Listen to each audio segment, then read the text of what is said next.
प्रतिस्थापन विधि से हमें x और y का मान ज्ञात करना है।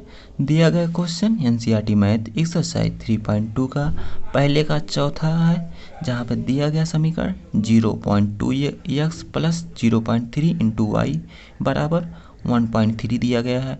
वहीं इसका दूसरा समीकरण 0.4x प्लस 0.5 इंटू वाई बराबर 2.3 दिया गया है।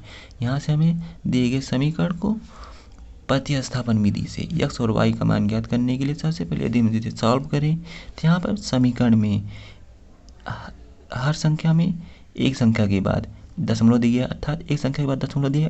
यदि पूरे समीकरण में 10 से गुणा कर दें तो यहाँ पर दशमलव खत्म हो जाएगा।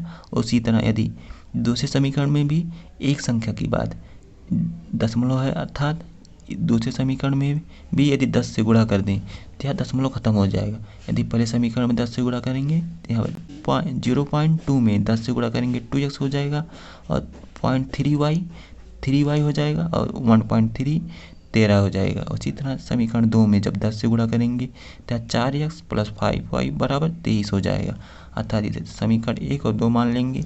अब यहाँ से यदि हम समीकरण 1 से x का वेरिएबल ज्ञात करें तो यहाँ पर पहला समीकरण 2x प्लस 3y बराबर 13 है। यहाँ से जब हम 3y दूसरी साइड ले जाएंगे तो यहाँ 13 माइनस 3y हो जाएगा और 2x में जब 2 को दूसरी साइड ले जाएंगे तो यहाँ 13 माइनस 3y बटे 2 हो जाएगा। यदि इसे तीसरा समीकरण माने तो यहाँ से हम x बराबर 13 माइनस 3y बराबर 2 का मान यदि समीकरण 2 में रखें तो यहाँ पर दूसरा समीकरण 4x प्लस 5y बराबर 23 दिया गया है। अब यहाँ से यदि x का मान 13 माइनस 3y बटे 2 रखें तो यहाँ 4 बाहर होगा और ब्रैकेट के अंदर x का मान 13 माइनस 3y बटे 2 होगा। अब यहाँ पर इसके अंश में 4 दिया गया और हर में 2 दिया गया है, तो 2 4 से कट जाएगा, अर्थात 2 को 4 से काटेंगे तो यहाँ 2 बचेगा। तो यहाँ पर जब 2 को 13 माइनस 3y से गुणा करेंगे तो 26 माइनस 6y और यहाँ पे 5y लिख देंगे और बराबर 23 होगा। अब यहाँ से यदि सॉल्व करें तो यहाँ पर सबसे पहले 26 को या अचर संख्या तो इसको दूसरी साइड लेके जाएंगे तो यहाँ 23 माइनस 26 हो जाएगा और यहाँ पर माइनस 6y प्लस 5y जोड़ेंगे तो यहाँ पर या माइनस और प्लस है तो यहाँ घट जाएगा। यहाँ पर 6 बड़ा है तो यहाँ पर माइनस y हो जाएगा बराबर 23 में से 26 घटाएंगे तो यहाँ माइनस 3 हो जाएगा। यहाँ से माइनस y बराबर माइनस 3 प्राप्त हुआ। जब